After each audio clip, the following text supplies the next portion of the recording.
Okay. And we're live. We are back. Sorry for everyone who's waiting on YouTube. I didn't realize. We didn't notice that we started it and then people would be waiting for so long. Yeah. But we're here. We just wanted to make sure we were on time and everything was good to go. Yeah, so we opened it up like way probably before we should have. But well, it's because almost whatever. Every time we wait, there's an issue and something fucks up. But whatever. Yeah, it was fine. So we're back. How was you taking care of the snakes? Evan says, "What up?" What's up, Evan?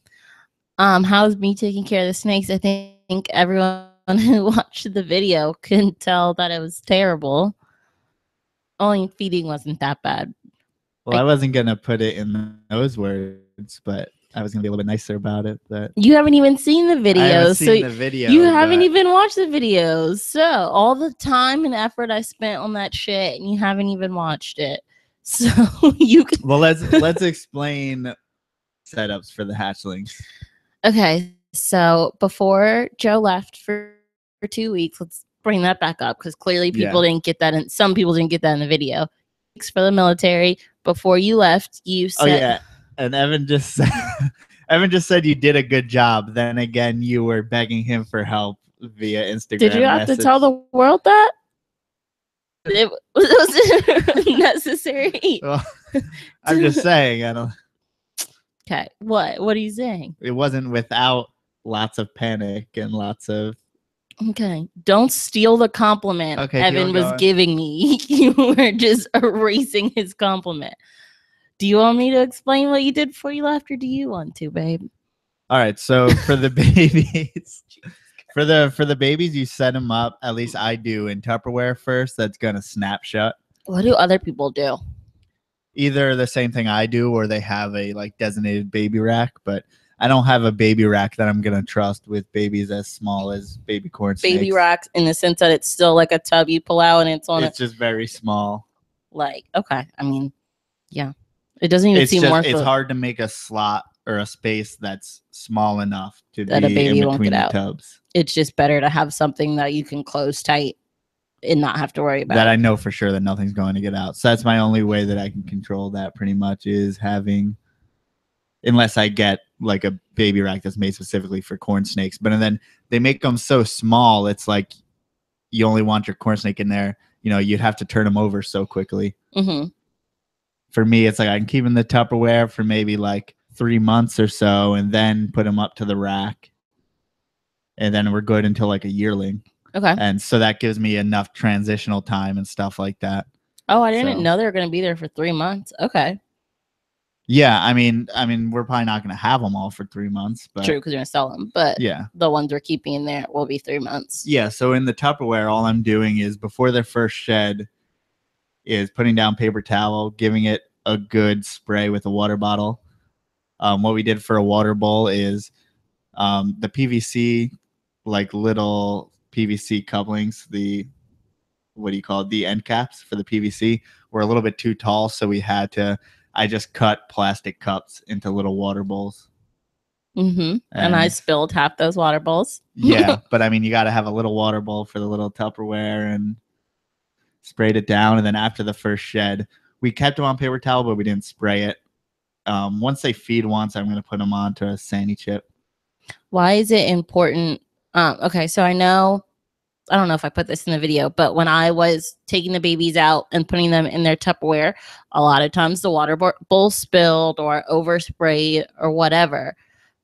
But you were saying that it's to not worry about if there's too much. Well, there was never standing water, but there was a good amount of water on the sides and humidity and everything. Yeah. But you said not to worry about that till after they shed. Yeah, I'm all right with that. I don't want standing water and it to be really wet all the time, but it's not a big deal if they're about to shed. Why? They'll definitely shed clean in that situation, but I don't want them in standing water for days. Well, it wasn't standing water, but it was water. No, but you know what I mean is I don't want them in there for an extended period of time. So it's all right for, the 3 days or so that they're like that, but you don't want to have them like that all the time, but only when they shed. Just like if you would have a snake who's ready to shed, you may spray the enclosure down. because that influences a better shed? Yeah, they'll get a better shed. Okay. So lots of, or not lots, but a good amount of water is okay pre-shed. Yeah, I mean, you don't want them swimming, but right. I know. you want a damp paper towel with maybe some condensation. Okay. Someone asked how much are you going to be selling your corn snakes for? I don't know. I don't know if I'm shipping because I feel like so many people are asking. I'm just gonna post them up on the website. Not sure if I'm gonna ship them out, like just because they're going to be so cheap that it may not be worth it to send them out. But I mean, if you're in the Dallas area, for sure, it's going to be probably $25 more than the Dallas area, Texas. Right. But but if I have to ship it out, it's just there's people even up in the north who've been asking. No, I know. Okay. But I'm saying what I would have to do is buy a box, pay the shipping, and by that time it's like $100. Now, I feel like when you've bought snakes in the past, the buyer pays the shipping. Yeah, which I would do, but you also don't pay for the box and stuff like that. That cost in when the snakes are much higher of a price. So if I'm just selling a $25 snake, there's no room for error there. What do you mean? Like I would just be spending more money to ship them out, even if they are paying the real shipping cost. But all you have to do is buy a box? Yes, but you're not. It's an insulated box. Okay, how much does that cost? I don't remember exactly. Evan says the shipping. But it will be like, at least if you need heat packed, cold packs, I mean, you may end up going like anywhere from $5 to $10 for this, for all the shipping materials. So the shipping materials and the shipping will be $70 for a lot of people don't want to pay $70 shipping on a $25 snake. So, well, I feel like it's a thing. You shouldn't say no right off the bat. I'm not shipping. I think it's worth it to say, hey, this is how much shipping is going to cost. If you still want to pay that, okay. But if not, I understand. Yeah, I'm cool with that. That's what I've told people as far as like, just stay tight. If you want to, I'll be very upfront to where like the shipping may be expensive for, the animal. It may be more reasonable to sell them locally. But I mean, if you really want one, I guess. And most sellers, they wait just till after the first feeding and then they're good to go on selling them. It depends. If people are wholesaling, they may not even feed them, but they just do it immediately. They may just write out the egg, ship them off, but wait like 3 to 5 times feeding. Oh, 3 to 5 times. So I'm going to know for sure that they're ready to go. So then people interested in buying yours, they got to wait a little bit. 3 to 5 times, it's like a month from now, yeah? No, I mean, little babies, you want them to be eating every like 3 days. I'll probably feed them. Okay. Maybe 2 to 3. So. And when do you start feeding? I'm going to start feeding as soon as everyone's shipped. Shed. What the fuck am I talking about? Someone just joined the podcast and asked what it's about. We talk about various different things right now. We're talking about shipping babies. Yeah, well, we're talking about setting up the hatchlings, but we got all confused and started talking about shipping things. Okay. But what the hell were we talking about? Well, we already pretty much talked about setting up the hatchlings. You said you put them in Tupperware. Yeah, and so after they all shed, right? And then I'm going to feed them.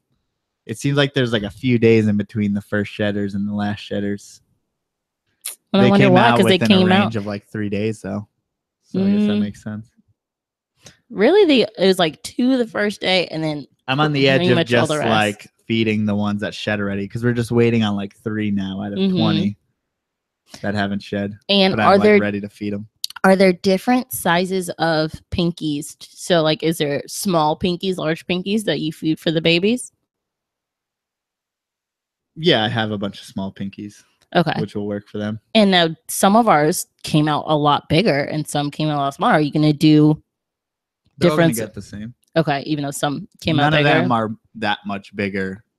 That it makes a difference. That it would make a difference in what I feed them. Okay. But there's definitely size difference. And there's definitely a size difference in these snakes that I hatched in comparison to ones that I have hatched at higher temperatures. So they obviously took forever. What was it? 80 plus days. I think we were at 90 something. I think it was maybe over 90, where So therefore, I mean, they were in the eggs forever. So they definitely got more size on them in comparison to the other ones that I may have cooked at like 82 degrees and had them come out in 60 days or something.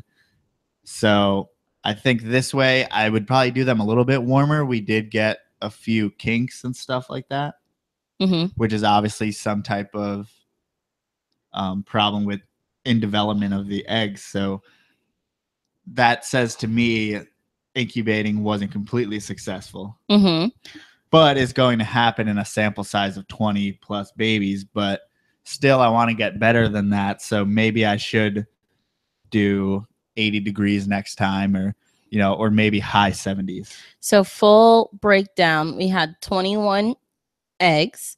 We had 20 that came out alive, 1 dead, and we had 2 with kinks. Yeah. And one was kinked like right at the cloaca, which the spine is kinked and pushes out the hemipenes to where it's like that kink wouldn't have been a big deal, but just the placement has it so that the snake is like constantly prolapsed, which is shitty. And then does that affect its ability to live?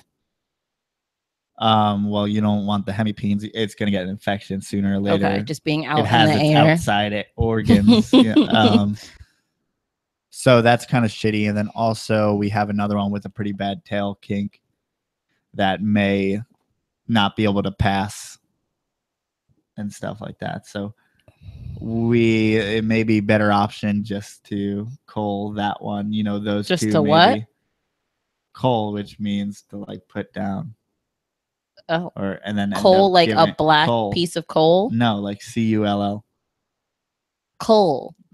Yeah. Anyway, that's what does that mean? So I mean, and then also all the snakes that don't make it or have kinks and stuff like that go to the kink snake. So everyone gets fed eventually, no matter what. And unfortunately, when you're making babies, that's what happens. There's a byproduct. But I mean, to get 18 without kinks out of 21, I think that's pretty good. I mean, it's my first time, so I don't know. I've gotten 20 out of 20. Okay, so you're always striving for 100%. So I do think that we need to incubate a little bit warmer. No, we just did it in the normal temperature in the closet. How would you make it warmer in there for the future? You can't control the temperature right in that closet only. Yeah, I can. Why wouldn't I? Just with a space heater. Oh, so I think what I may do, like we were talking about, is maybe do ambient temperature in the closet. So make and put all the babies in there, put some other snakes in there that work out at that ambient temperature. I need to talk to some people about, because I know there are some people who keep corn snakes at ambient temperatures, which means just heat the room and not the enclosure. Okay. So obviously you don't have to use heat tape. You don't have to worry about fires and all the stuff that comes along with the space heater. Fires can happen. Yes. But what I'm saying is you have more control. Okay. Because you're not soldering your own shit, and it gets kind of ghetto with heat tape sometimes. So what I want to do is make it so that we don't have to have supplemental heat in there, and then we can keep all the babies and Tupperwares there, and then also maybe some new snakes that come in the future, or some snakes that do better at that temperature, and then we can ultimately incubate in there as well. Okay. Sorry, off topic. Evan asked what kind of green tree you have. It's a Jaya and a Sarong, I think. That means nothing to me. Definitely Jaya. I don't know what that means to Evan, but I would have to double check. I mean, it's in on my page from back in the day when I first got them from Ben. What does Jaya mean? Like what? So that's localities. So Jayapura is going to be, what is it, an island in Indonesia.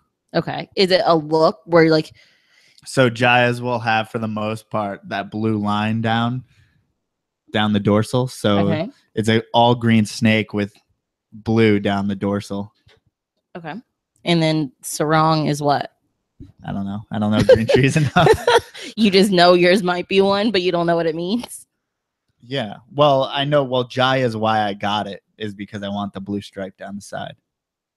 Okay.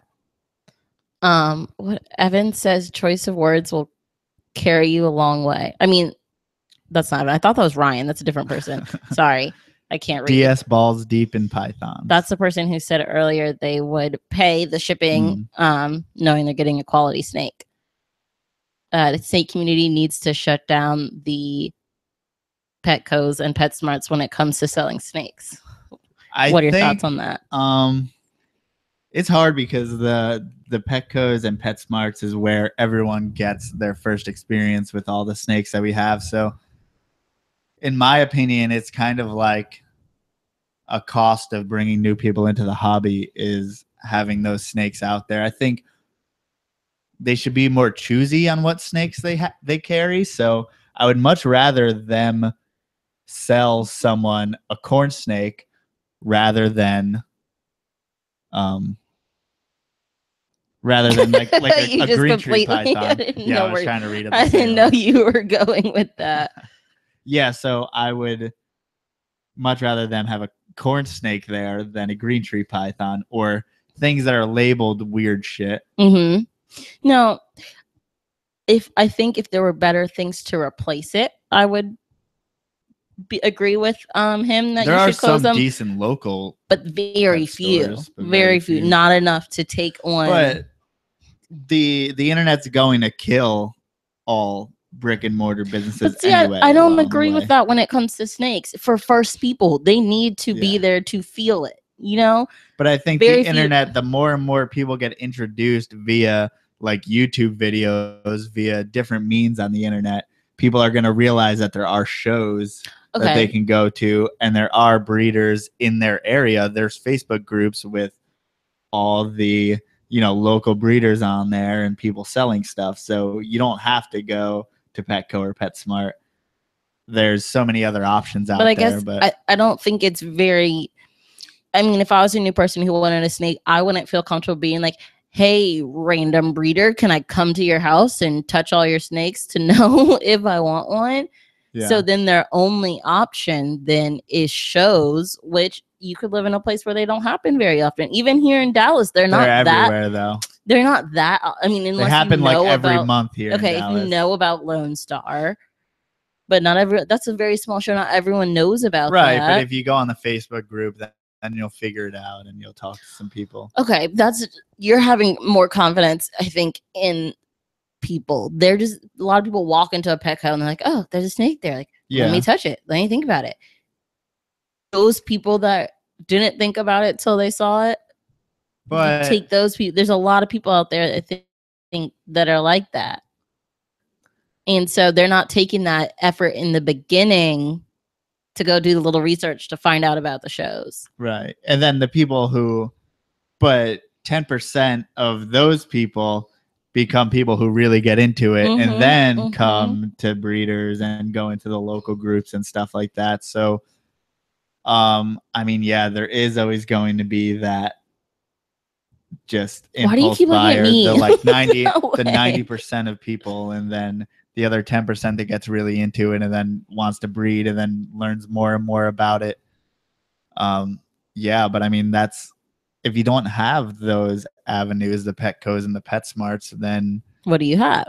Yeah. How do you get people into it? I mean, they want to see them because those just bring so many people, even if it's just bringing kids in to like look at animals randomly. It brings so many people in to just have that conversation, even though they obviously get bad information and stuff like that. I mean, eventually everyone's got to figure out the information for themselves. I mean, everyone who's a breeder who keeps multiple snakes, it's because they went under their own, volition to go look up a bunch of shit and learn a bunch of stuff. So just like anything else, there's plenty of people like ill-informed and novice at this, but I mean, unfortunately, you're working with animals, so it's hard. I do agree that it'd be great. Suffer, but it'd be great for there to somehow be a way to enforce better care. I mean, there is no way to enforce that. They try with they have veterinarians and stuff like that. So, but those veterinarians, I feel like they're like base level. I mean, I don't truly know, but I feel like as you've noticed, you've seen me take animals to veterinarians. Right. A lot of them don't know what to do with snakes. But yeah, so Thomas O'Sullivan saw lots of bad stuff on the people who breed the animals for Petco and PetSmart. It's terrible and shocking. So, I mean, you've seen the things. There was like a video about like Reptiles by Mac, a lot of sketchy stuff. Oh, I don't know what that is. But I mean, yeah, that's part of it. When you have a bunch of animals, things slip through the cracks. Is he a whole person who sells to Petco and places like that? Yeah. But you just want to, and I'm not saying that that's a bad place to get your animals, but I don't really know. I wasn't there. Mm-hmm. But I mean, unfortunately, that's part of the business. If you want, all you can do is support local breeders yourself. Mm-hmm. And just like, you can't waste your whole life worrying about, unfortunately, things that you can't control, because there's definitely people out there for money. And I think even if they weren't in it for money, when you get to a certain point, when you have a certain number, there's no way the value, there's no way you can give the attention to those 700 that you gave to 70. It's just not humanly possible. Now, there's some people who can keep up a good they have a line, but they're not going to go below. But there's other people who and they've been doing it for 10 years, and so they're like, okay, I got this down, I know what I need to do to get them to the next point, and so I'm just going to do that to get them to that next point and not go. There's a point where that extra mile, I think people lose the desire to go that extra mile. Well, I think people also at some point need to get employees, so it's the employees aren't as invested as you are in the animals. So it may take one guy 12-hour days to get everything done and make sure, and he has a personal investment in those animals because they're his. Yeah, and he cares, and it's not just a job for him, it's everything he's got. So it's like, of course he's gonna do a more thorough job than than a random employee that you're paying $8 an hour. But it's still helpful to have employees. Well, yeah, you don't have a choice, but that's what I'm saying. You're always going to get an amount of slippage just from that, unless you're really strict and then no one wants to work for you anyway. Or unless you just get really, really quality people, but somehow you got to be able to pay them at the same time. Right. So it's like, if you want to, I don't know. Do they have like seasonal? I haven't done it. So do they have seasonal snake employees? Is that a thing? I'm sure. I mean, that makes sense, right? If you're breeding on a schedule, you're going to have a lull of maybe like 4 or 5 months where like not much is going on. But if you're big, you may always be selling snakes. And so I don't know. I guess there is a lull, but sorry, I'm laughing at your voice crack. I know. I don't know why it fucking does that. Every time we do this show, it happens, even after 2 weeks of being gone. For me, it's like I can't worry about all the what ifs about everything. I just want to do the best I can with what I have. Yeah. That's all you can really do, because no one else, I mean, you can't control anyone else. And like, you can't let it. But you can't, no, baby, you can't live that way. You can't just say, oh, well, it happened.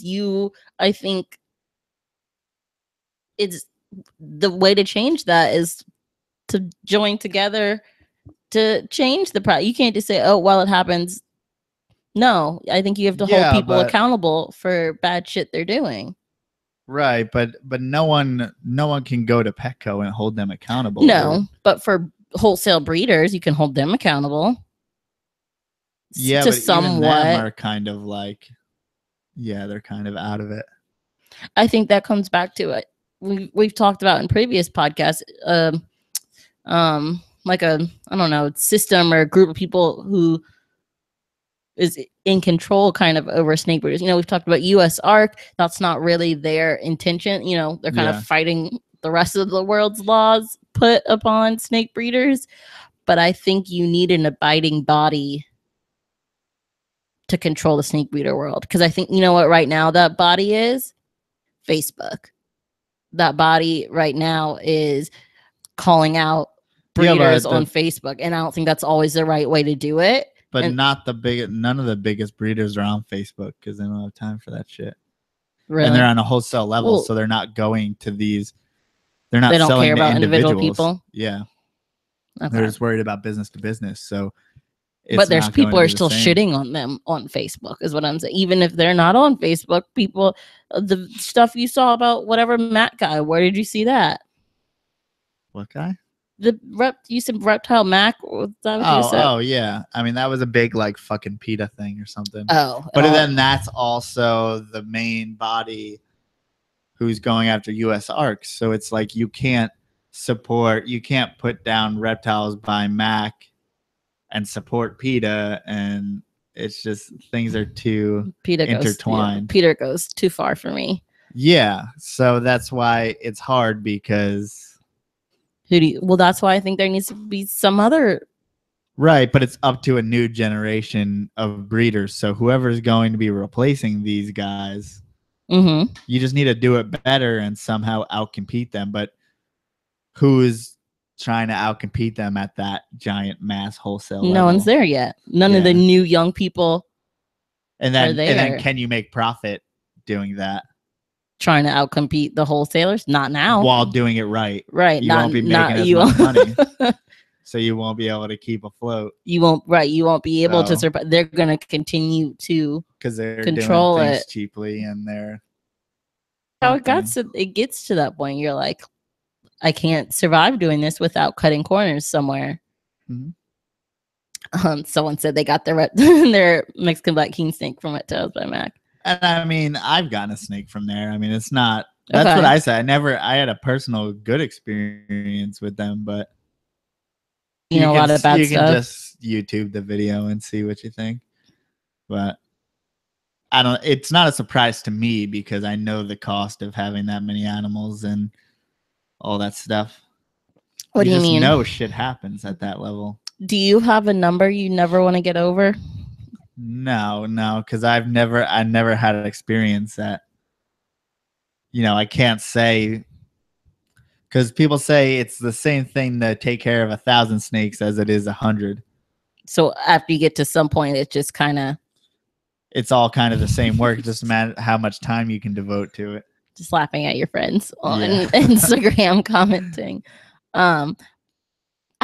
Is it really 100 and 1,000? That seems like a very big difference.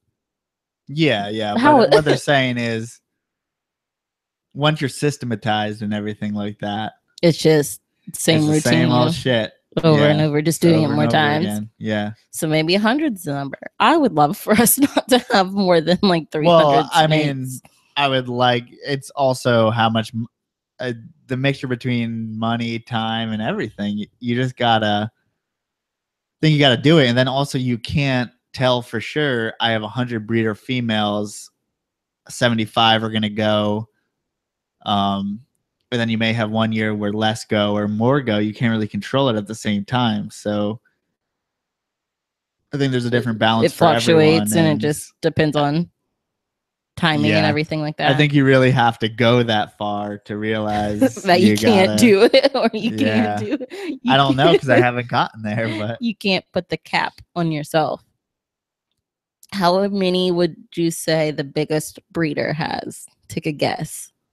Oh, I have no idea. It's an outrageous number. Like over 10,000 probably. So Reptile Industries is going to be the biggest one in Florida. Their farm of course, in Florida. Just absolutely huge. And I couldn't even imagine how many snakes, how many farm, turtles. You mean it's like everything. Outside? It's a mixture. So a lot of the turtles and tortoises are outside, and then a lot of the colubrids are in rooms and ball pythons, and they also breed rats and do all the frozen rats for Petco and Petsmart, I think it is. So they do it all. So they have a shit ton. If you go down YouTube, there is a tour of their facility, and you're on a golf cart. So oh my God. Small. Jesus. It's fucking really not small. Have they been around forever? Since the 70s. That's going to be Mark Bell, and why can't I remember his wife's name? But Miss Bell. But yeah, they have. I mean, so they've had time to grow. They're the biggest breeders in the world, but none of the new people know about them because they're not. Do they have a Facebook presence? No, not really. And hey, Austin. Yeah. Austin knows about it. I bet. What are they called? Reptiles Inc. Is that what Reptile Industries. Reptile Industries. Very basic. Now Didn't have to get creative with the name. The Popwin olive python. Is that the white lip? No. I want a white lip. It's different. No, you don't. I see them you and don't they really look so want. awesome. Yeah, but you don't really want them. Why don't I really want it? Because you don't know how they are. You're the one who every day nice. wants a scrub, and I've heard how mean scrubs can be. Very, very nice looking for. Okay, and that's how I feel about the white lips. They're very, very nice looking for a price. Yeah, but they have hair balls. They cough up hair balls. But they don't have hair. They're pretty cage defensive. Wait. Yeah, they don't have hair from the prey that they eat. I think we probably feed them the wrong thing. Don't they sell hairless animals that they can eat? I don't know.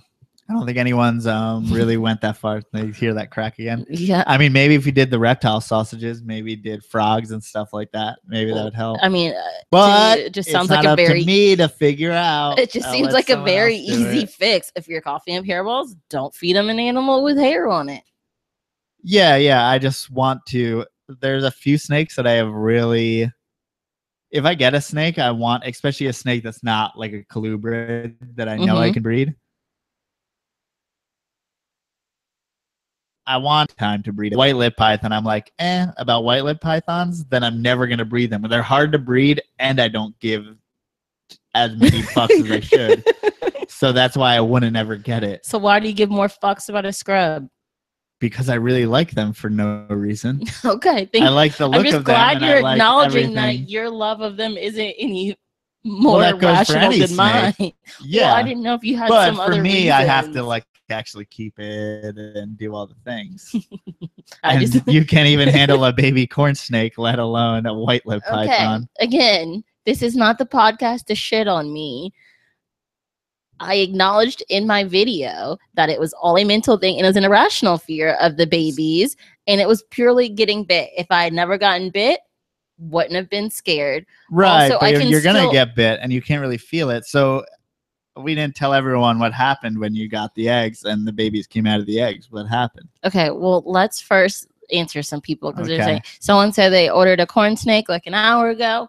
Awesome.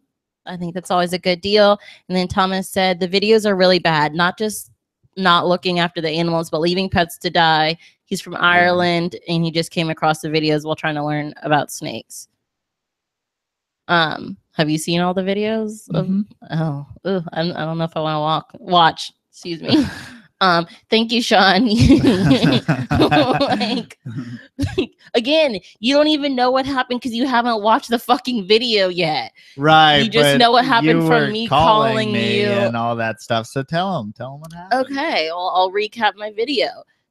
So, bad luck, babies. Bad luck. You know what I'm saying? The bad luck is that the babies came after you left. Yeah, which I wasn't really expecting, but that happened. Pretty shitty. The 2 weeks out of the 96 days.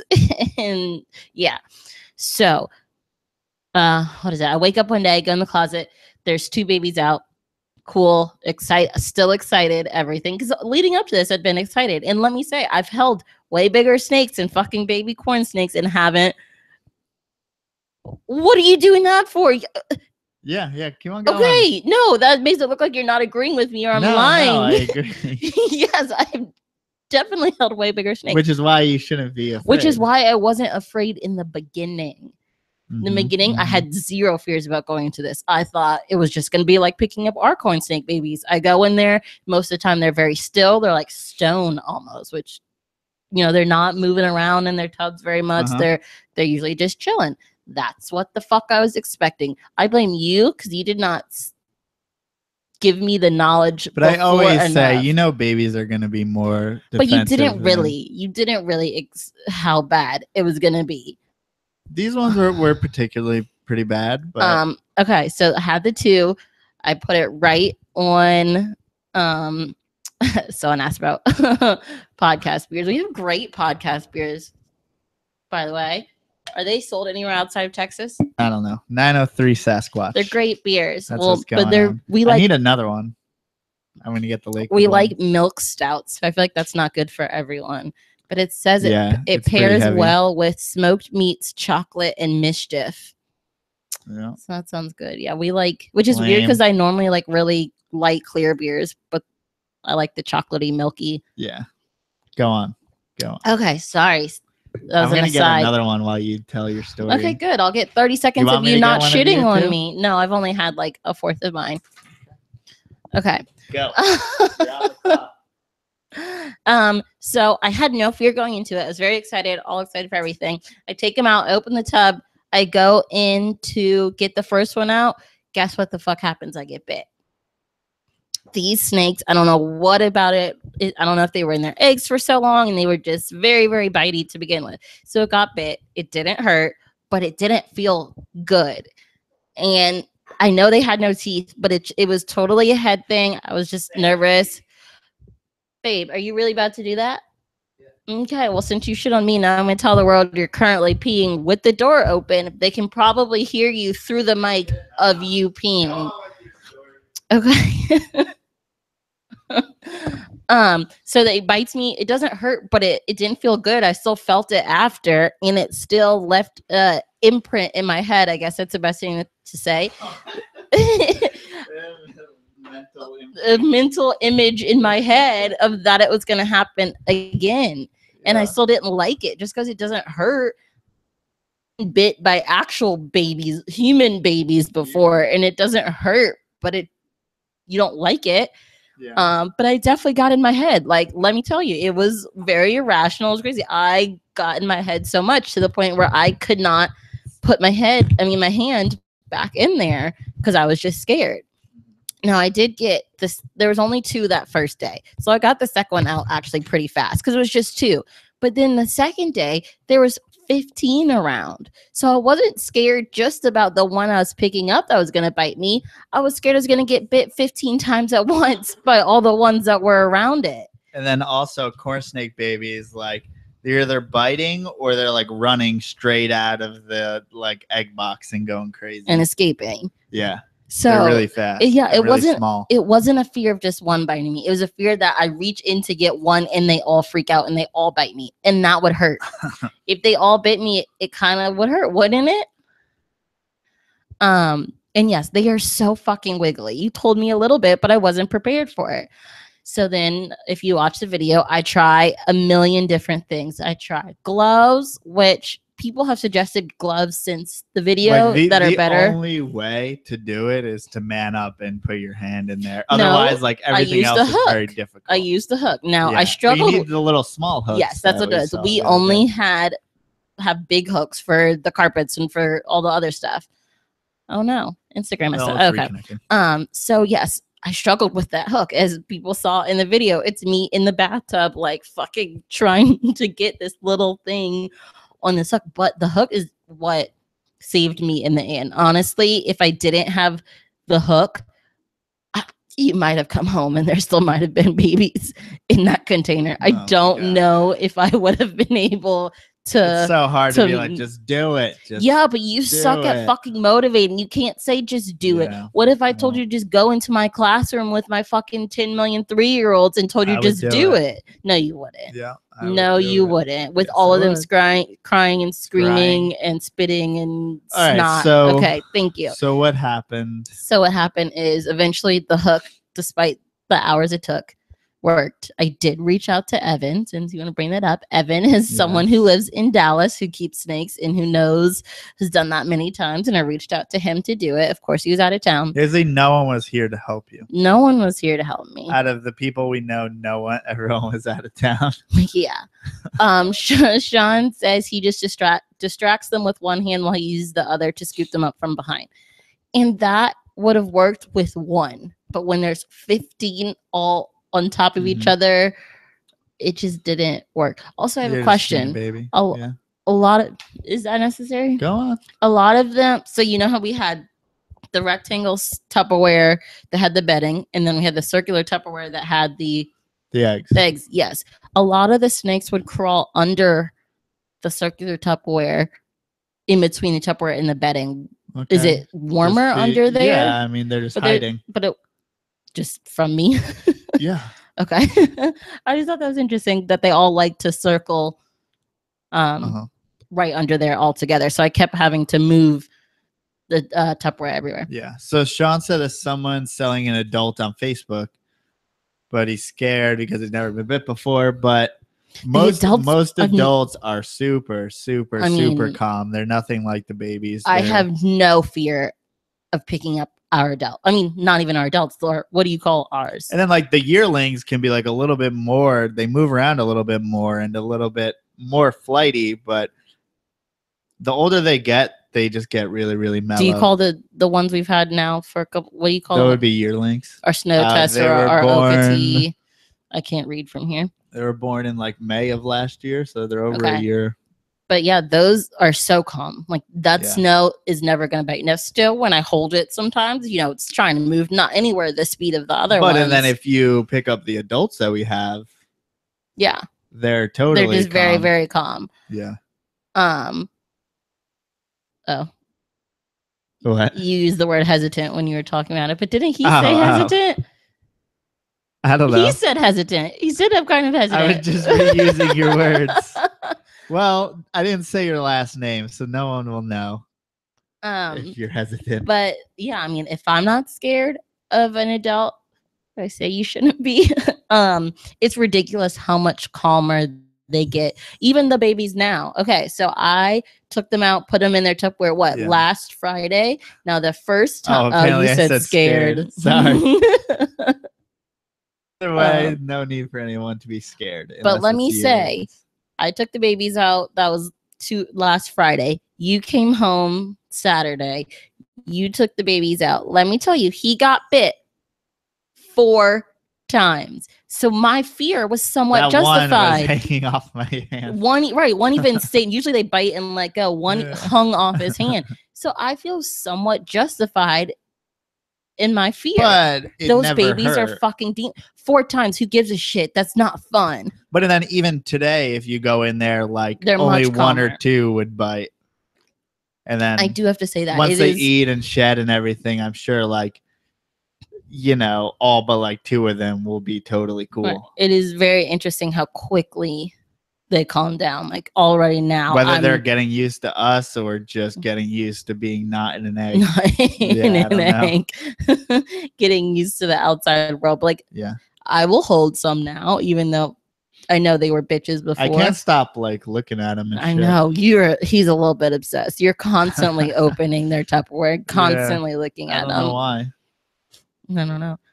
Question. So we got obviously some normals, some amels. When people are looking at amel corn snakes, what are they looking for as like the best?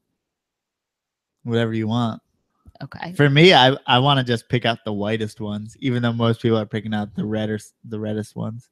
Why? What is it? Why do you like the whitest ones? Just because? Just because that's what I like. All right. Okay. So in deciding, I really like some of the normal ones that we hatched out. Well, but it's weird because those, to me, the prettier ones are the darker ones. Yeah. Well, we have one that's really dark that I really like, and then we have one that's really like orange that I really like. A lot of orange mixed with like the gray and black. Okay. I don't know exactly which one you're talking about. That.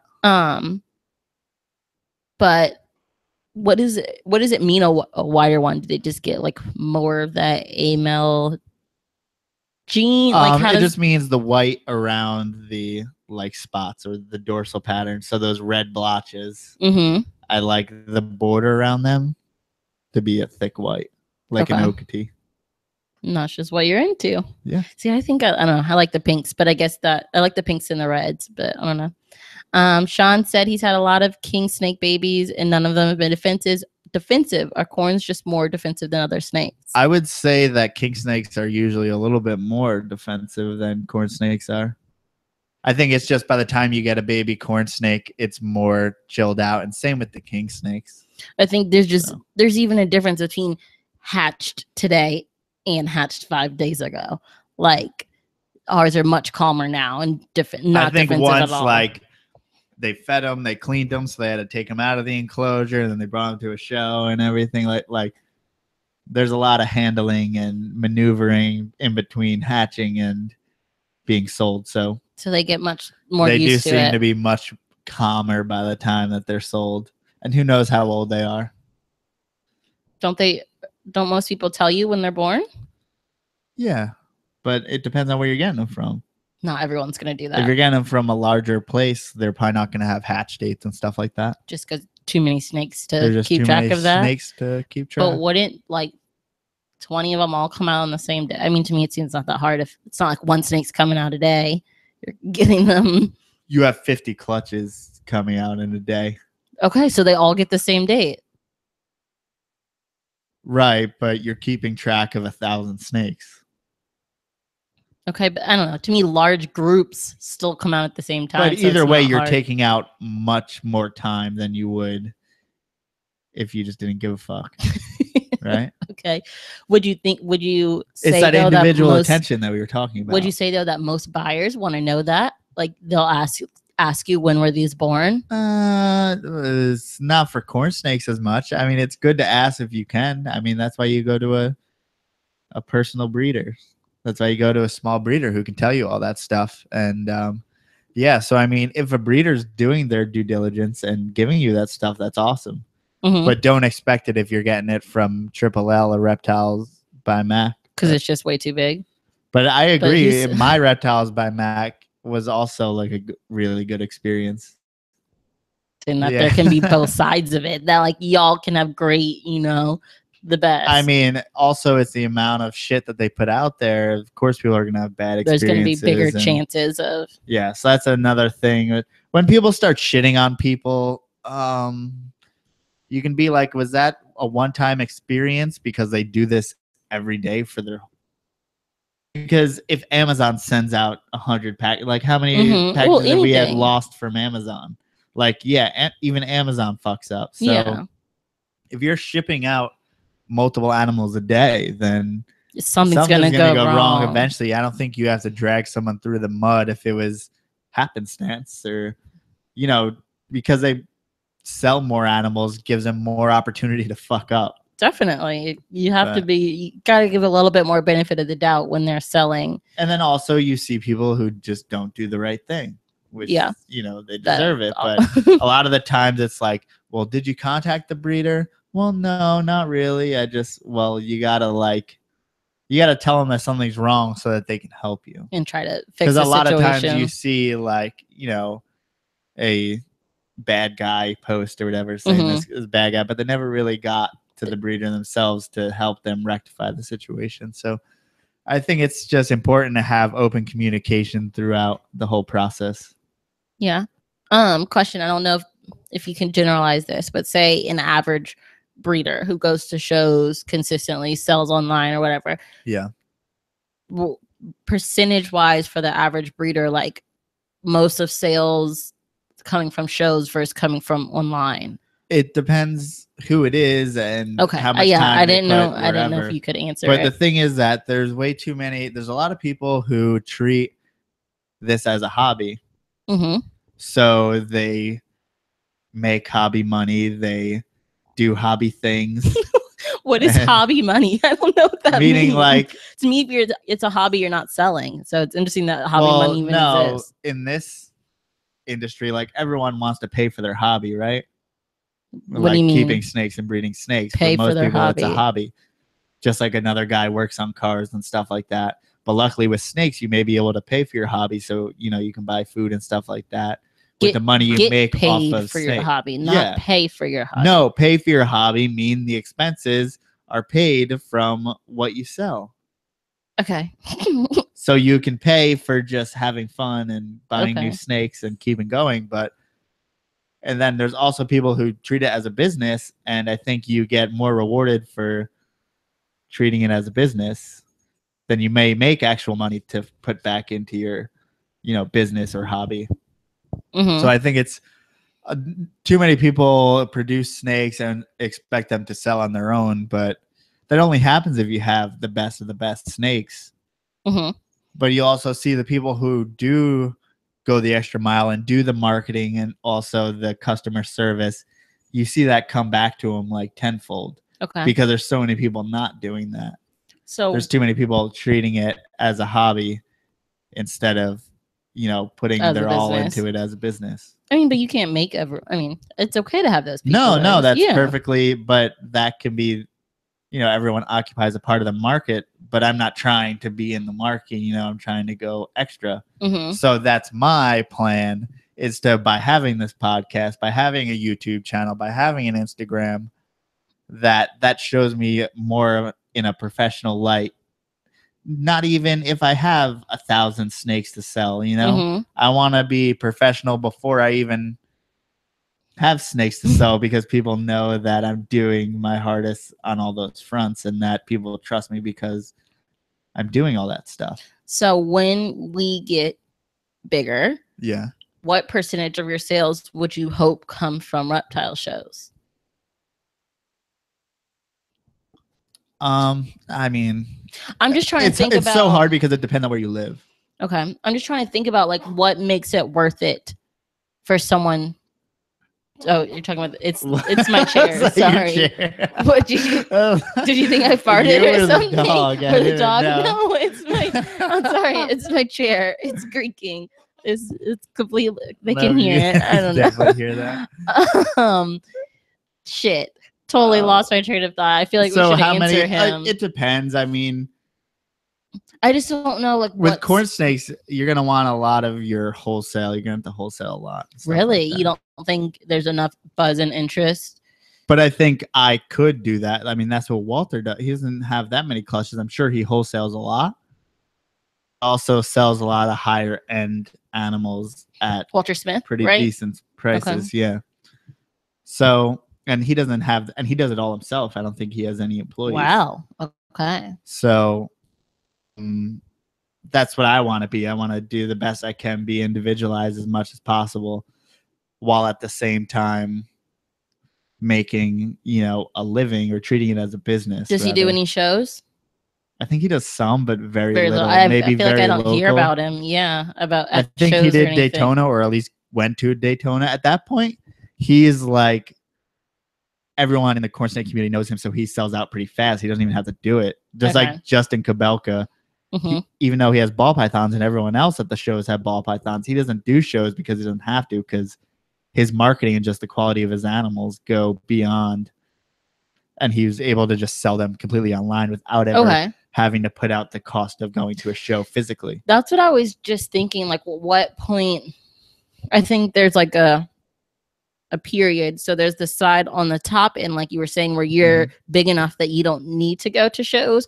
But is there the point where you're not big enough that it doesn't make sense to go to spend the cost to go to shows? Is there? It all depends. Some people like just going to shows, and it gives you more of a ground level. So a lot of the local shows, you bring your cheaper snakes. Okay.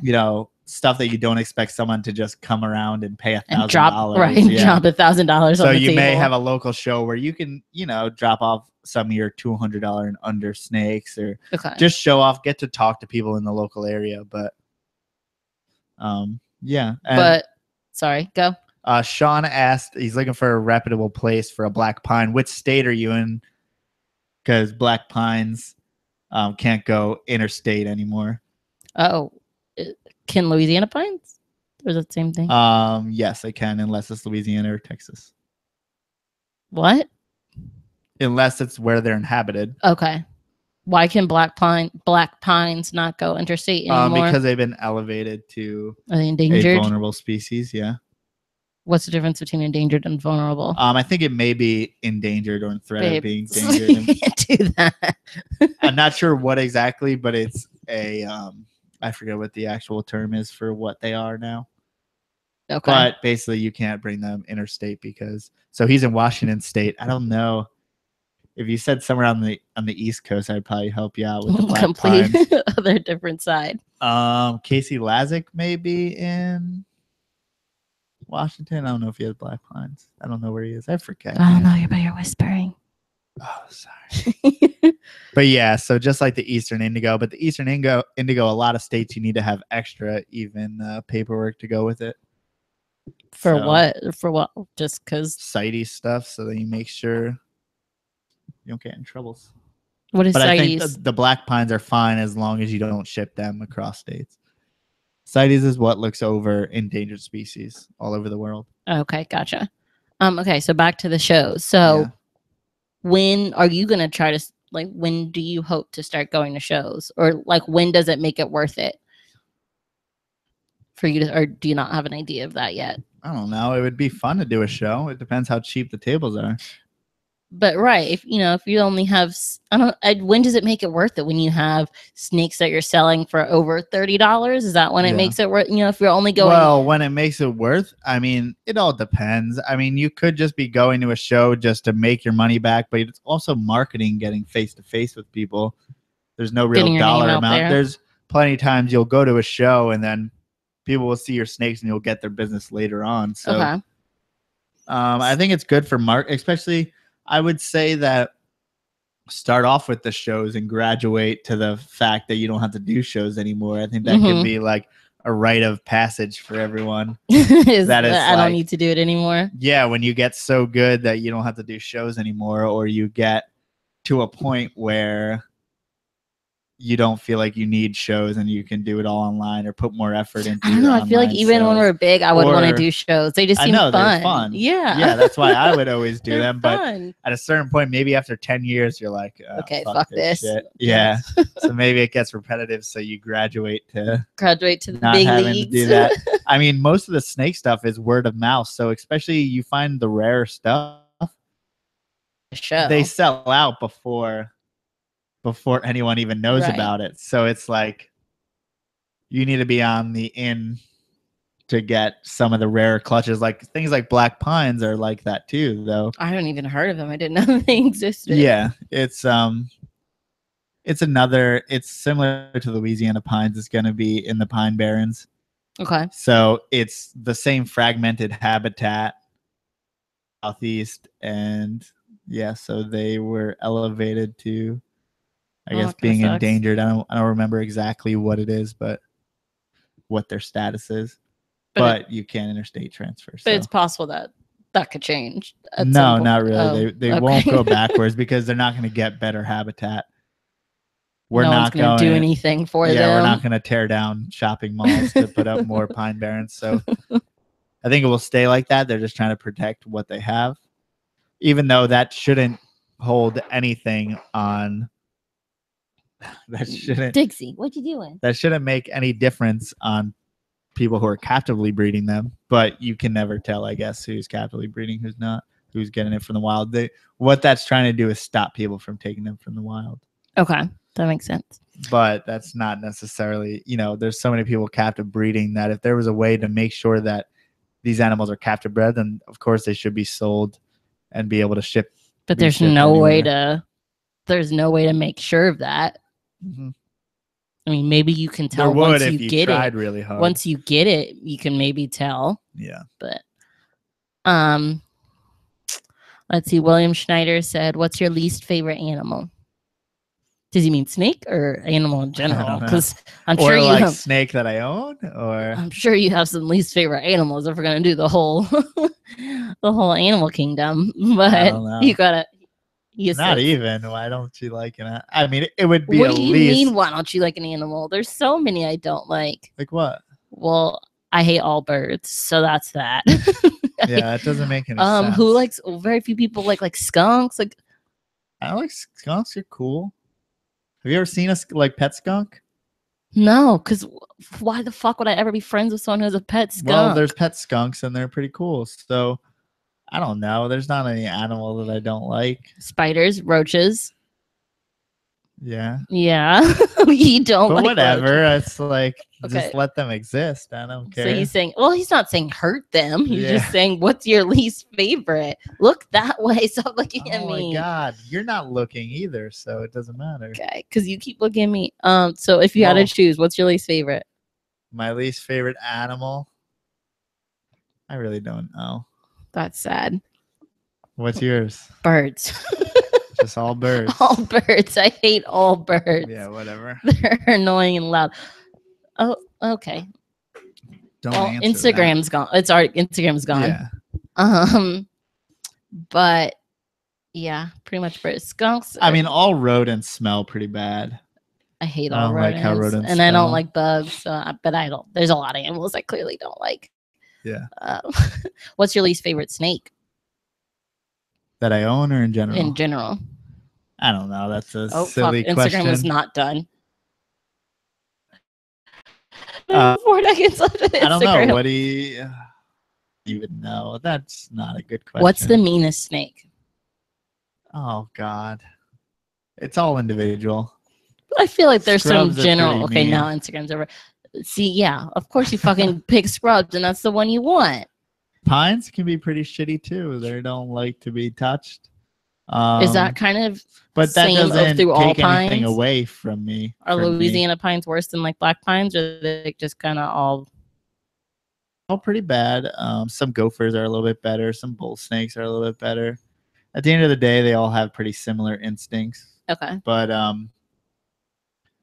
yeah, there's not scrubs. Maybe as far as non-venomous snakes go, They're pretty up there on the meanest. Yeah. So let's I don't not know get many. one. Let's not. There's some decent. There's some good ones out there though. There's Okay. some well-behaved ones. We gotta as well, find that though. one. Or like we have a water python. Those are pretty terrible. I feel like But yours ours isn't is that. pretty Yeah, good. yours isn't that terrible at all. Yeah. So it all depends. So we just gotta do What some else is research on there? finding good ones. There's like 1,000. So many rat snakes that are I mean, defensive. Yeah, like Texas rat snakes. but I feel like so many people have them.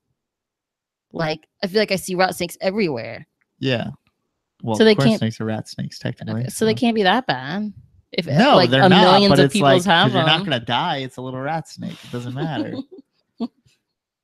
So I guess you can't just say mean because Yeah. if you're mean and you're this big, it doesn't mean anything. You have to be mean and big to really make. Yeah. So Sean mentioned black racers, and they're usually all the racers seem to be very obviously flighty. They're called racers, and then also seem to be a little bit defensive. If you look up, who is that? The Repti girl or whatever on Instagram, who has all the racers. They're really cool. Are those green, but you skinny also ones? see- All the green ones she has are those racers? She or has no? a whole bunch Are of those different ones. vine? I don't. Yeah, Mm. she posts like vine snakes as well. But you'll see that every hand that she has up with the racer also has bite marks on it. So Oh fuck! Well, she no, thank you. you know, it comes at there's so many cool looking snakes that, I mean, it all depends on what you're looking for. For me, I'm not looking for a friend really. So it doesn't matter to me that the snake's But you're not looking for an friendly. enemy either. Yeah, but I don't care if I really like the animal. It doesn't matter really. It's demeanor. It So matters that to would me. be right, but that's why that's why I didn't have you mess with the more defensive snakes. Yeah, but that one much while I day, was gone. one day I'm gonna be doing right, it. but See, he has 3 racers, but they just happen to be nicer. But overall, there's also racer species that cover the whole entire country. So there's definitely, and I've never had one, so I can't speak. right. We For just sure. I'm just from what talking you've about seen. like in the wild or okay. from what I've seen. Yeah. Someone from But I'm 5 sure there's 5-star Yearlings. Reptiles is watching. Thank you for watching. Also, Sean said he wants all the black ones, just all black snakes.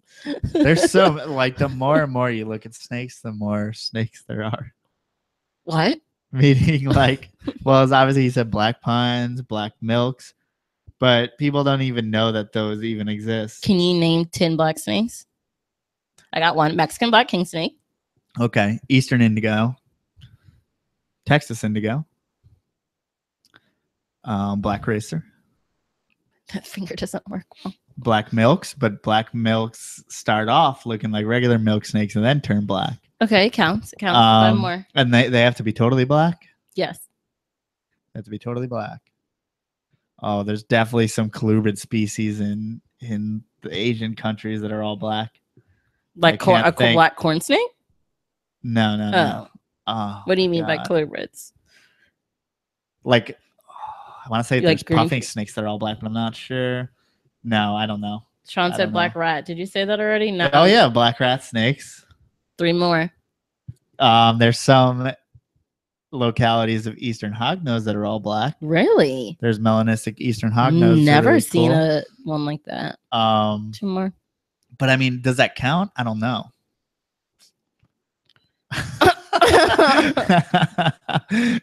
I don't know how the fuck to feel about that comment. Bolins, do those count? Those aren't all black. No, but... I've seen those. Those don't count. Come on, 2 more. I'm gonna seem so stupid that I don't know. I mean, 8's pretty good.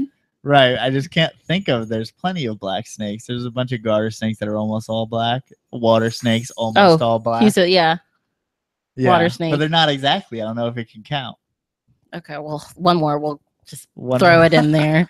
It doesn't fully There's count. definitely fucking more of them. I'm just not. Oh, like there's some African house snakes that are black. Okay. Do people have elephant those? Trunk snakes. Do people have those a lot? African house snakes? Like, I don't see that in South Africa. So not the African here countries at all. Some a bunch of people breed them here. Actually, Awesome. What did I just drop? My case. Yeah. But okay. Well, that's still pretty good. More snakes. That's gonna make me crazy. Well, you can go look it up later. Yeah. Out of like 3,000 of them, a bunch are black. Okay. Now William said he got his racers in the wild in Michigan. I don't know why I wouldn't think they'd be all over Michigan. Mm-hmm. What kind of temperatures do they like? Keep them in captivity. I mean, like Michigan's cold. Yeah, but there's snakes in cold places. Okay, what do they do? They brumate during the winter. Black mamba.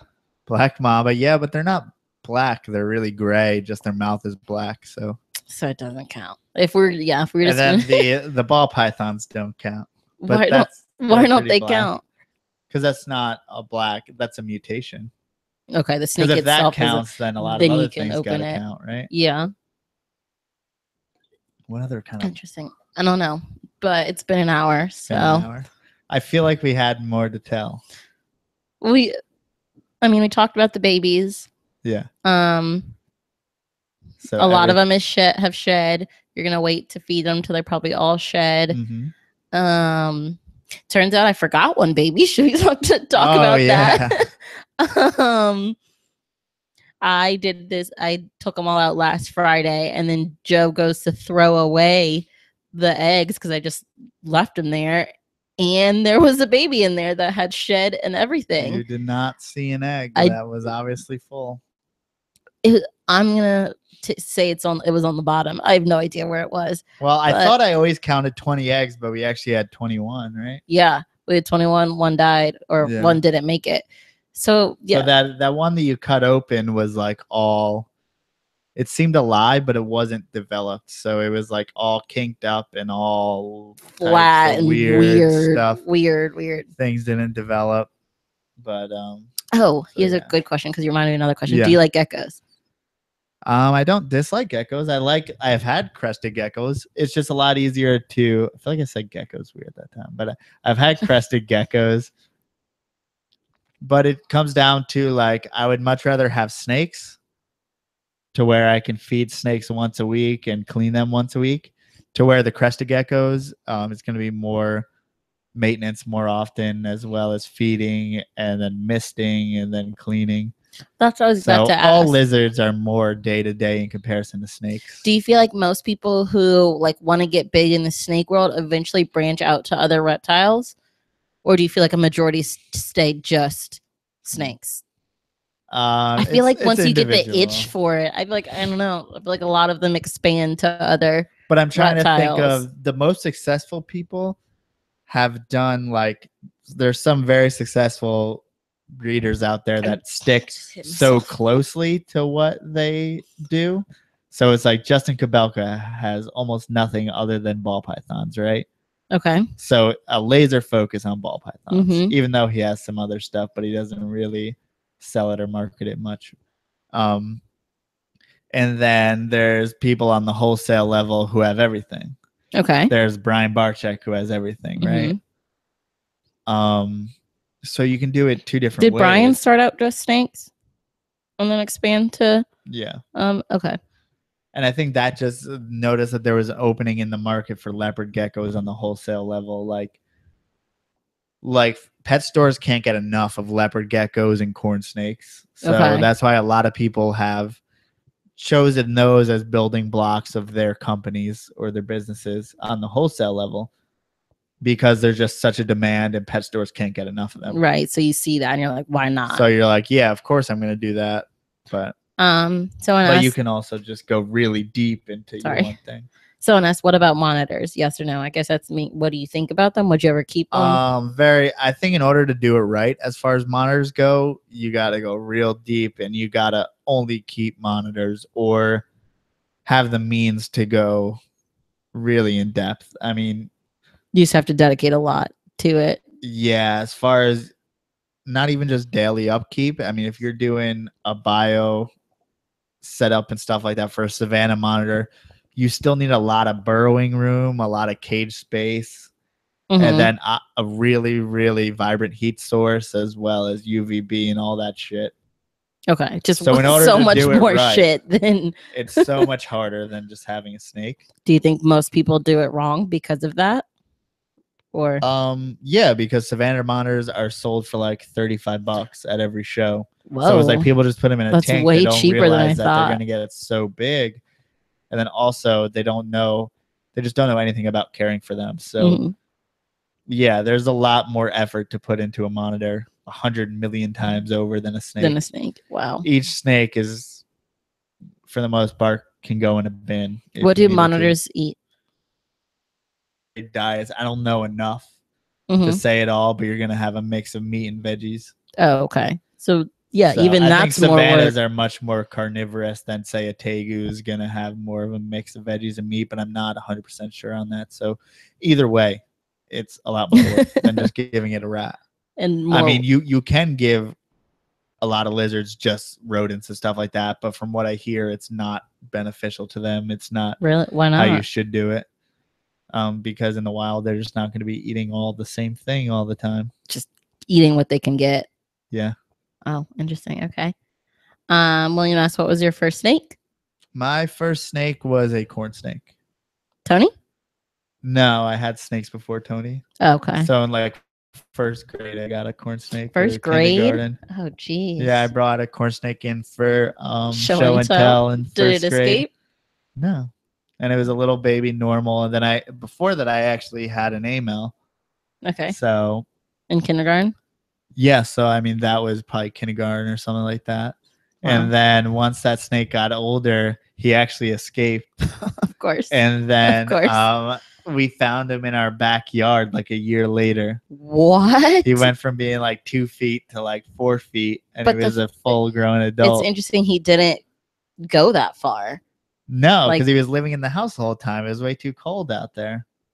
So in the summer, he would go outside. Saw him in the backyard. Wow. I don't know. I feel like if you're going to escape, go far.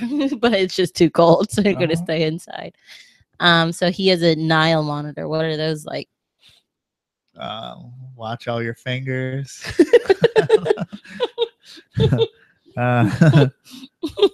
Be safe. So Sean said a lot of people feed them Reptilinks. Yeah, like Tegus, I know they make specifically Reptilinks for Tegus. Okay. But that's also a cost. Because then they can get the mixture of all whatever they need in one thing. They just mix the veggies, fruits, and the meat. So yeah, it definitely makes it a lot easier. But they're expensive. Yeah. I mean, either way, the enclosure needs to be so much more intense. Yeah. Lizards are just so much smarter than snakes. Really? Yeah. Yeah. What does it have to do with enclosures? What? I didn't see your jump more there. Being smarter. Snakes just sit there and do their thing. Lizards seem to let their instincts take hold more. So like the savannas will all burrow very well and stuff like that. I'm sure a snake would if you put him in there, but your hognose burrows? Yeah.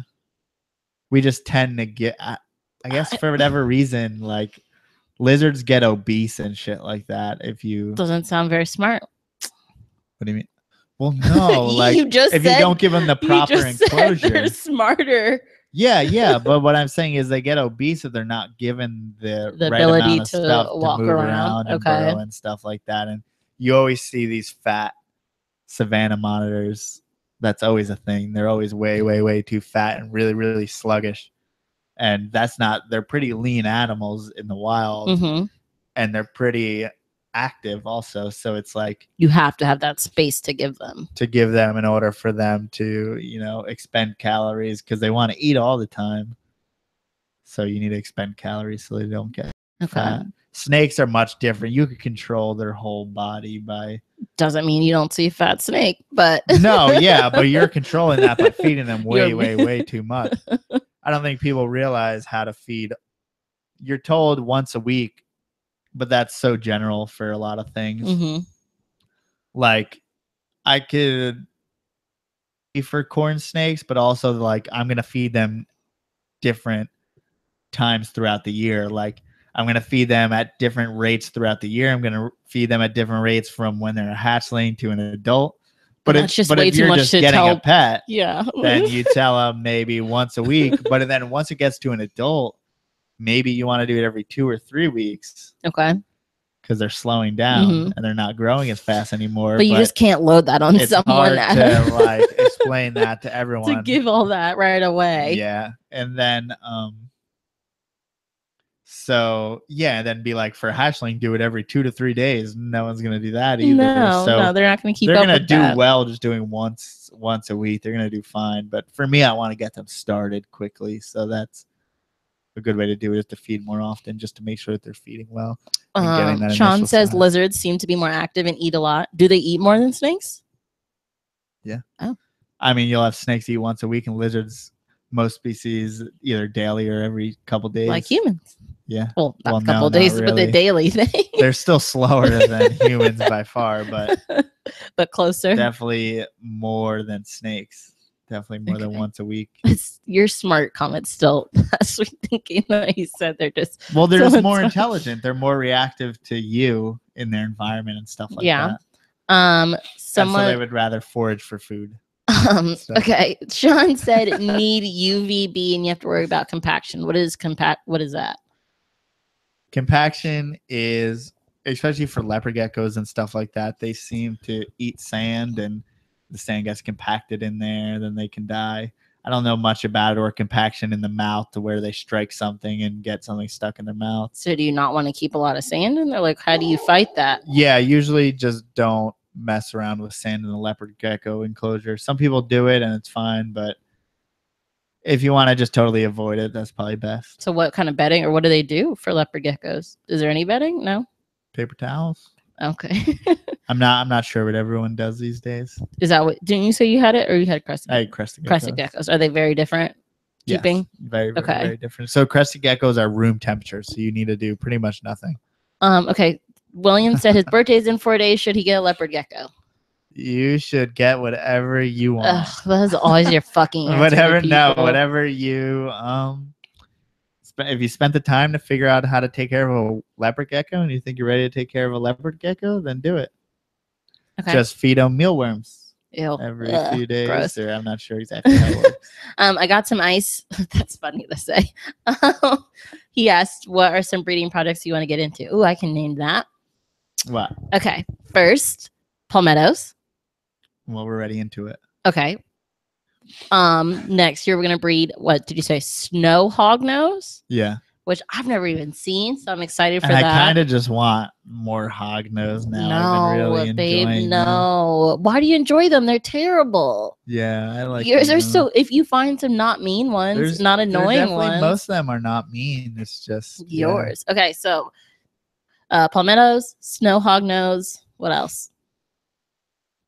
I want lavender hognose. Lavender. I want to get hypo Baird's rat snakes. Don't know what that is, but okay. Or just Baird's rat snakes in general. What's special about Baird's? I mean, it's just a different rat snake, yeah. Oh, okay. They're just very red, and they're really cool looking. You would have to look. The hypo ones are like this bright yellowish, reddish color. I hope we also, I mean, we've talked about it, get into some more king snakes.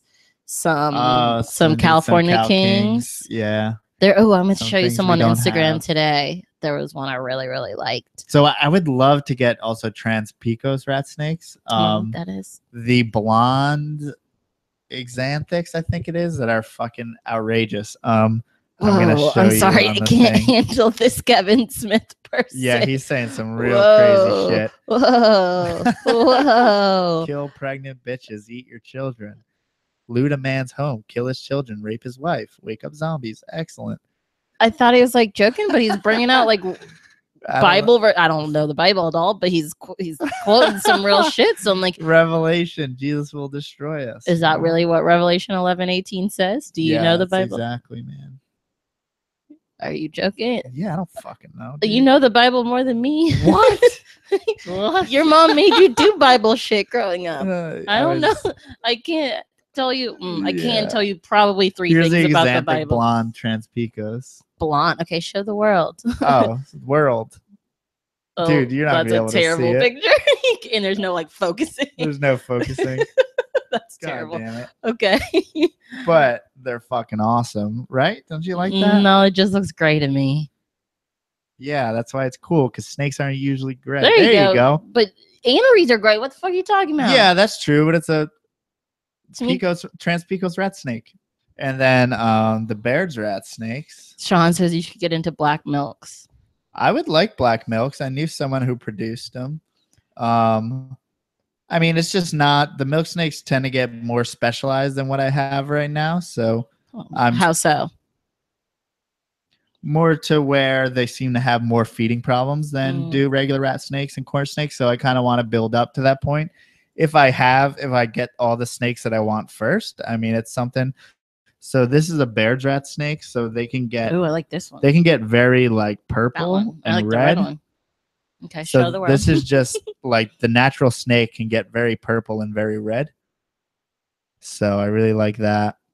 And yeah, so they come from anywhere from like yellow to red. And then there's a hypo that's pretty much like very, very bright yellow. Is it who's selling them? Who sells Baird's rat snakes? A bunch of random people. So that's kind of like I was saying before. Like if you're into that, then you got to look into that and then find out who also is into that. Well, that's like Sean's really trying to find, someone for what he's into. But the people for what we're into, so like pines or different colubrids, it's like some older dude who's had him forever, Okay, you gotta go. He's like, and he doesn't have Facebook. Right, you have to go like search that. him out and use his email. He probably still has an AOL. Yeah, you gotta cash on. You gotta send him a check in the mail, son. Oh my god, and he doesn't do house. PayPal. Yeah.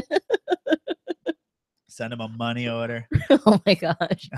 But yeah, I mean, we care about some snakes that no one younger cares about just because everyone puts all the attention to a different ball snake. pythons. But every time I highlight a snake on Instagram and stuff, people are pumped about it. So it's like, right, that's the thing. It's just because no one's putting it out there. But once you show them, there's cool ones.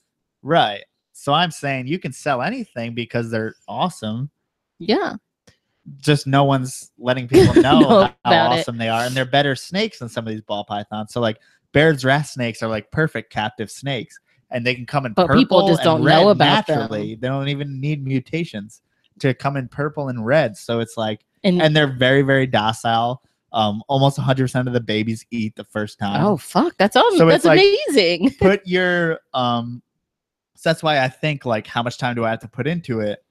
Like, I want my project. So why I would get Baird's rat snakes before I get black milks is because I like the final result better. Because the black milk snake is just a Mexican black king snake. It just doesn't start out black. Okay.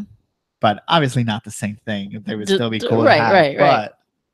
But like I take in the account that they're going to be a little bit more stubborn feeders in comparison to these Baird's rat snakes who come naturally in so many different colors and awesome. And you don't see many purple snakes. Like this lavender bullshit. I'm so tired of people putting lavender on it because they're not lavender 90% of the time. That's bullshit. Look up what the fuck lavender looks like. It doesn't. It's also you're not taking into account that some of the forms are different from when they're born to when they're adults. So a lot of corn snakes turn into much different colors than they are. But those Baird's rat snakes, some of those like legit. They start out gray though.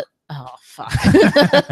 So that's why I think people, you're not putting them. That's what sucks. If you put them on a reptile table, be like, I'm gonna have to bring adults. Be like, this is what they'll look like. This is what they will look like. Hopefully. Sorry. Take a chance, you fucks. Okay, couple things. Red Max player, congrats on your baby corns. William asked you, babe, what if you ever had issues with breeding any of your snakes?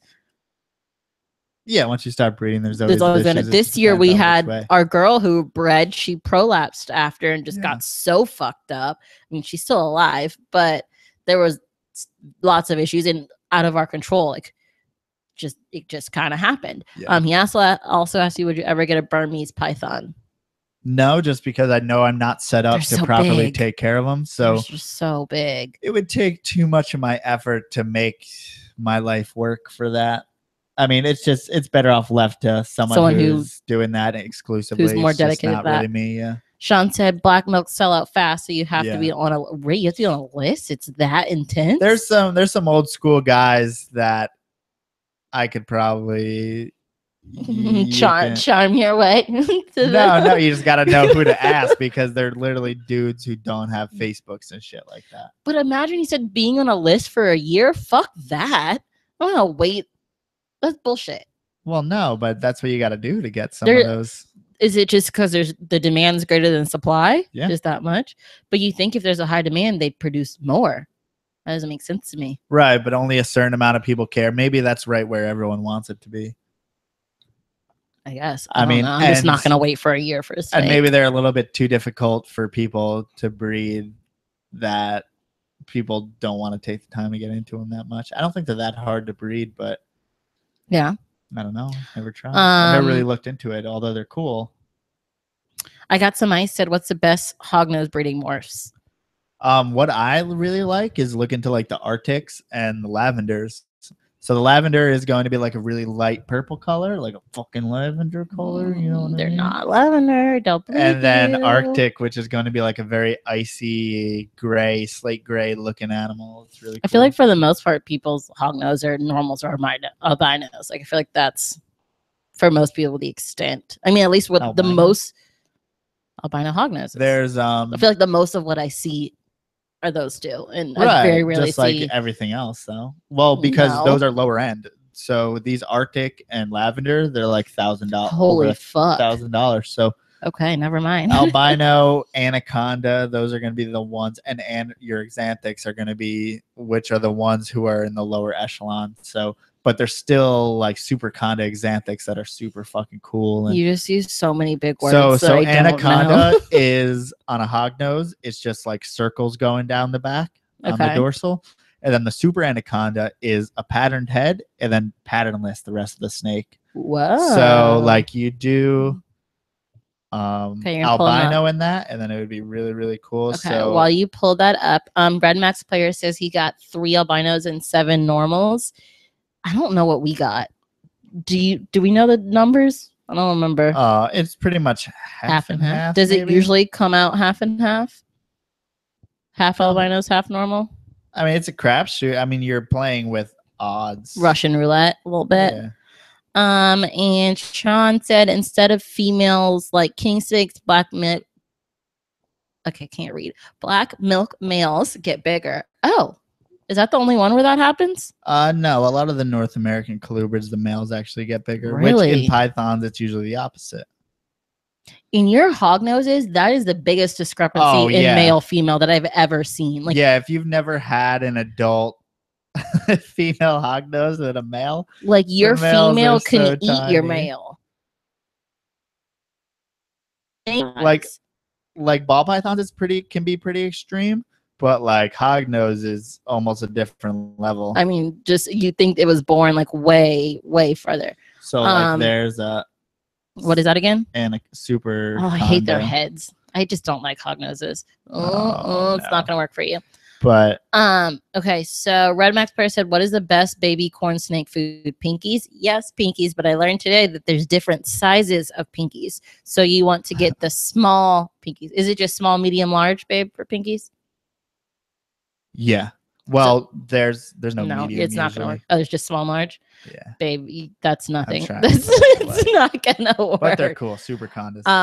He said, should you use the sausage to the reptilings? What about reptilings for hatchling corn snakes? I feel like they're too big. No, just use the pinkies. Don't overthink it with corn snakes. I mean, with hognose, if they're not eating, then go the extra mile. But really, the ideal thing to do is to go for a nulls if your corn snake's not eating. So they don't currently have anole sausages from what I know of. They did come out with a lizard scent, so that would be cool to use trying to get your babies going. But like I have a core snake who only eats anoles, so you want to go to anoles because the sausages don't have any other option that's going to make your corn snake eat into, they're going to eat a pinky before they eat a sausage. So if they don't eat a pinky, then you're going to want to scent your pinky with anoles. If they don't eat the pinky, scent it with anoles and just put an anole in there, and they'll probably eat the anole and then try to get it off of anoles from there. So eventually. Yeah. So, I mean, I would try the scenting. They just came out with a lizard scent at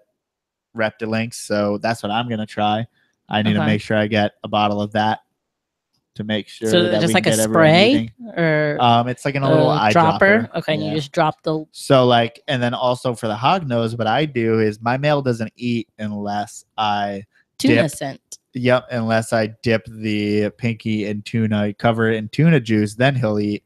The female eats with nothing, but he needs tuna juice on it. So maybe that's why he's so much fucking smaller. And sometimes people use tuna juice to get the corn snake started as well. So it's a little trick that goes across the board. But I have a feeling ours were so fucking bitey that they're gonna eat anything. I don't know. It's either like sometimes babies that are really aggressive eat really, really great for the most part. But some of them never get out of like the super aggressive mode and never go to feed mode.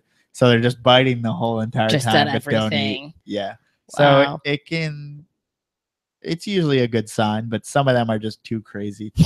I think some of they ours get in are their crazy. own way. So we got to ask, what's the best reptile to start breeding? Corn snakes. You're just going to say corn snakes. Or ball pythons. I mean, ball pythons are super easy to breed as long as you don't mind all the seasonal BS with males going off feed, females going off feed. Yeah. I mean, corn snakes, you can get them down to a science pretty easily just by paying attention and by manipulating the environment to a certain degree. So I think it's a lot easier to make sure that you're doing corn snakes right than worry about ball pythons. But I mean, if you already have the ball python, if you're already taking care of the ball pythons and everything already, then the easiest you might as well just go breed is the ones that you can keep for 3 years while they get to breeding while size. they get bigger. Yeah. And Red Max player got a pied python. I love anything pied. I think. Yeah, I like pied ball pythons. Like even though we don't keep any ball pythons, I so really many like banana pies at the show. Yes. This week. He says, what is SA Zoo? I don't know what that is. San Antonio? Maybe. Are the original black milks in the hobby collected by George Van Horn in the 80s and propagated by the San Antonio Zoo. His adults were produced by the very first. That's awesome. Really cool. The line turns pretty much solid black and gets huge. The Mountain of Death line. Whoa, that's an intense name. Brought in by Jeff Hardwick a few years back in Costa Rica. Huh. I didn't know Jeff Hardwick had anything. I have a question. Brought in legally by him from Costa Rica? Yeah. Sure. You can bring them in legally. For a second, I thought it was Jeff Hardwick who breeds olive pythons, but I think it's a different person. Very similar names. Yeah. Was a solar eclipse? Oh, the solar eclipse was kind of disappointing. He didn't even do. No, he didn't. You didn't have the glasses. And did you even attempt to go outside? No, I was at work, so I saw him when we had the glasses. I mean, it was cool, but I think if we had been in a place like Nashville or like Oregon, where it was the full solar eclipse. Ryan went up to Mount Hood. Oh, I saw that. Did they bring glasses? Down. He said it got almost completely dark up there. See, that's the thing. Everyone here was expecting it to get dark. No, it got it got darker. It got a little bit not light as much. And it dropped from 100 degrees to 89, like maybe. No, we had a little thermometer at work. Really? It was not thermometer because it was the sun was. I mean, it was still hot. It was 89. I think it got to 89 degrees. Yeah. But it wasn't dark. But it was it was cool, but it was like 30 seconds of cool, and it's like, okay, I'm over this. Okay, Sean's doing a lot. I'm gonna read all that. Remind me if I don't. Just message me. I think I know a guy who breeds black milks that I can give you a number for. or Okay. a Message you on what, Facebook. Instagram? Yeah, or at least say on Facebook this is a person where you can check it out. But Yeah, Sean, message us. I said and they're thinking completely black. from what I thinking read. about starting to worry starts what? I don't know what he's saying. Snakes as adults with a nice bicolored red and black. Now I'm thinking to buy another piebald or an olive. I feel like olives are way different than a Yeah, pied. that's a big jump if you're gonna do That's that. a very big difference. Yeah, I mean, I would start off with some different Australian pythons. Maybe start with like Antaresia or something like that before you go to olive pythons. Yeah, Olive pythons are just bigger, and they could be a handful if you don't depending on who you if get. you don't put the work in or you don't get the right animal. Right. Your first time having a defensive snake, Should not having be an it be olive an python. olive python would be a bad choice. But they're easy to keep, but not necessarily easy to tame down. I mean, even for mine, the first 6 months or so was an experience where I didn't come out not getting bit.